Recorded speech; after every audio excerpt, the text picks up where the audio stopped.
Indeed, nothing sells a weapon better than real-world combat. Ever since the J-10C scored a stunning victory by downing the renowned Dassault Rafale fighter jet, this once underappreciated aircraft on the international stage has suddenly emerged as a force to be reckoned with. Recently, military transport planes from 3 countries made overnight visits to China.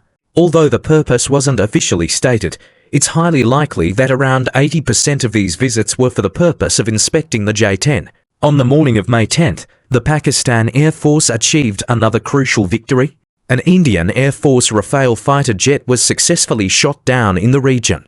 Just 3 days prior, from the late hours of May 6th to the early morning of May 7th, J-10C fighters downed 2 to 3 Rafales, 1 Sukhoi Su-30 Mko, 1 Mikoyan MiG-29, 1 Mirage 2000, and a large-scale unmanned aerial vehicle, achieving an astonishing kill ratio of 6-0 and shot. The Rafale has long been regarded by European countries as a benchmark in the military-industrial field. It is the world's only fourth and a half-generation fighter jet capable of simultaneously performing air combat, ground attack, nuclear deterrence, anti-ship operations, and electronic warfare. With its design concept of integrating heavy fighter functionality into a medium-sized airframe, it stands as the sole non-stealth aircraft within the NATO system capable of executing strategic nuclear deterrence missions. Since its entry into service in 2001, the Rafale has been nearly invincible in combat. It maintained a flawless record with 0 losses in the theaters of Afghanistan, Libya, and Syria. Thanks to its outstanding performance, the Rafale has been extremely popular in the export market.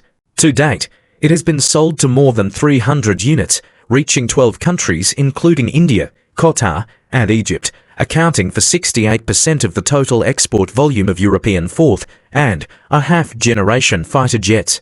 India, in particular, made a massive purchase. In 2016, India shelled out a staggering $8.8 billion to acquire 36 Rafales in one go, setting a record for the highest unit price of European fighter jet exports. This high-end positioning has made the Rafale a symbol of French military industry. French President Emmanuel Macron even compared it to China's J-20C, claiming that the Rafale was superior. However, now, without even firing a shot, the Rafale has been shot down by the J-10C. Macron must be utterly embarrassed upon hearing this news. Let's do the math.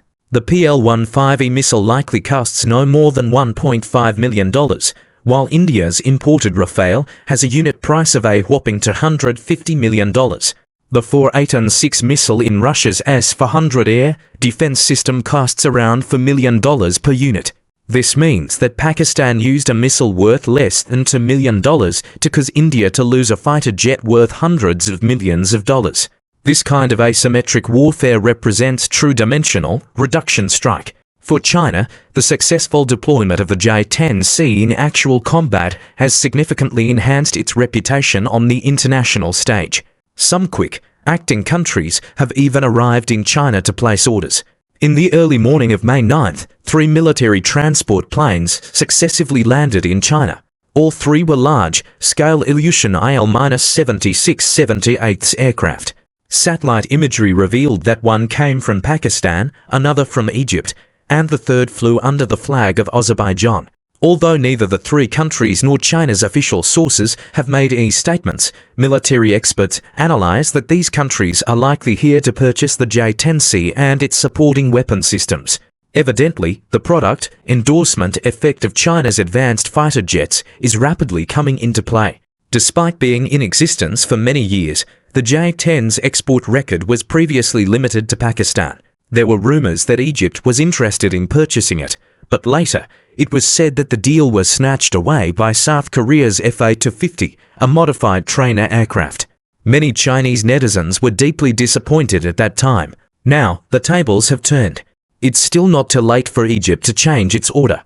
Although the visits of the 3 countries' military transport planes for the J-10 purchase are currently speculative, all 3 have clear motives for buying the J-10 and PL-15E missiles. Besides Pakistan, a repeat customer, Egypt and Azerbaijan are also highly likely buyers. Pakistan is obvious. The J-10C's performance in actual combat was spectacular. Downing the Rafale, a pride of the West, will undoubtedly be a source of great pride for the Pakistan Air Force in the coming decades. Previously, the Pakistan Air Force had a strong preference for the F-16, regarding it as the top-tier fighter, while the JF-17 was seen as a lower-end substitute. This victory has shattered their F-16 worship and shifted their admiration to the J-10. In this context, it's only natural for them to increase their purchases. Egypt is another story. There have been rumors about Egypt buying the J-10. The recent India-Pakistan conflict may have made Egypt fully aware of the J-10's superiority. Not long ago, China and Egypt held the Eagles of Civilization's 2025 joint air exercise. Due to Western pressure, Egypt didn't send its most advanced Rafales to engage with China's J-10C during the exercise, which was a pity. Ironically, the two aircraft met in actual combat in South Asia instead, and the result was decisive. Egypt realized that its precious Rafales couldn't match the J-10C. This revelation sent shockwaves through the Egyptian Air Force. Moreover, the J-10C is exactly the fighter jet Egypt needs. On paper, the Egyptian Air Force seems large, with over 200 F-16s, dozens of Rafales, Mirages 2000, and MiG-29s. But in reality, its combat effectiveness is limited. The F-16s exported by the United States to Egypt are all downgraded versions, unable to fire IM-120 medium-range air-to-air missiles, and can only use AIM-9. As a result, these F-16s can only be used for ground attack missions. Although Egypt tried to address this issue by buying Rafales and MiG-29s, it didn't solve the root problem. The Mica missiles equipped on the Rafale have a range of only 50 kilometers, and the R-77 missiles on the MiG-29 perform even worse.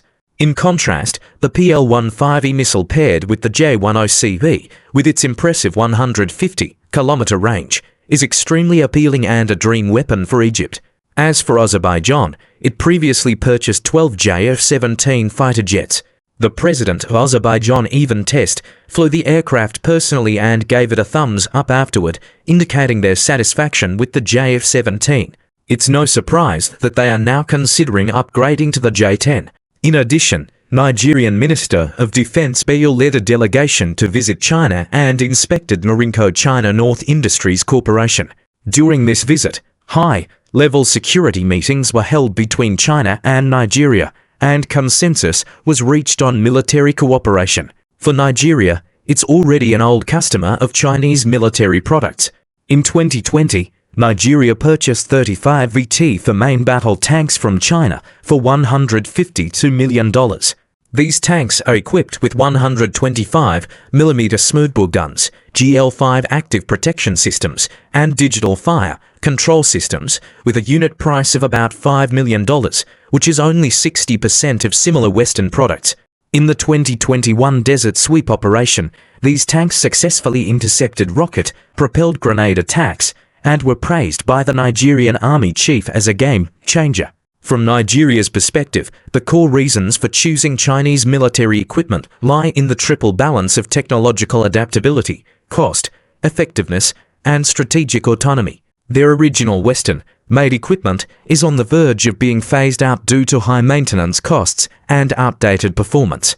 Chinese equipment not only offers excellent performance, but also high cost effectiveness, allowing Nigeria to double its firepower with the same budget.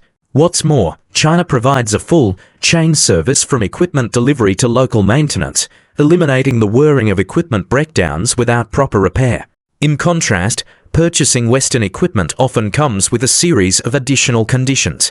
For example, the European Union conducts so-called human rights reviews for arms sales. Chinese military trade, however, is uniquely non-political, enabling Nigeria to focus on core tasks such as counter-terrorism. By introducing Chinese equipment and promoting the autonomy of its defense industry, Nigeria aims to achieve the production of more than half of its weapons domestically by 2030. For a long time, Western media and competitors have smeared Chinese exported weapons, claiming they lack reliability. They even spread rumors that Chinese weapons lack independent innovation and questioned their performance due to a supposed lack of combat testing.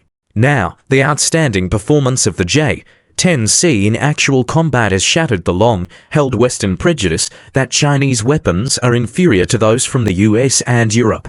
It has proven that Chinese weapons can effectively compete with mainstream US and European military equipment, supporting the trend of westernizing military procurement and enhancing the international community's trust in high-end Chinese weapons. This success also sets a strong precedent for future Chinese arms exports, directly boosting the purchasing intentions of potential international customers. In conclusion, the J-10C's combat achievements are not just a tactical victory for China. They mark a crucial turning point for Chinese military products, transitioning from being merely cost-effective options to technologically leading ones. This milestone lays a solid foundation for breaking Western media monopolies and expanding into high-end military sales markets. That's all for today's program. If you enjoyed it, don't forget to like, share, and subscribe. Your support means the world to me. See you next time.